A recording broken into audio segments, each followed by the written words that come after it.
Welcome to my channel and happy Science Day to all scientists.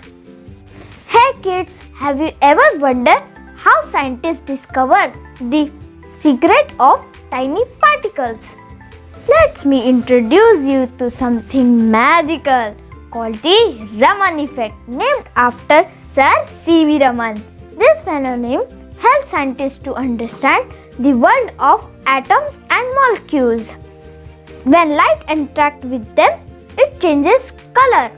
Isn't that fascinating? Just like how a chameleon changes its color.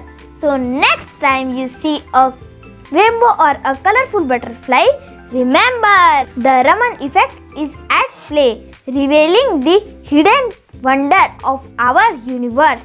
Keep exploring and never stop asking questions. Today my question is, Sir C.V. Raman won Nobel Prize for Physics in which year? Tell me in the comments. Don't forget to like, share and subscribe my channel. Bye bye.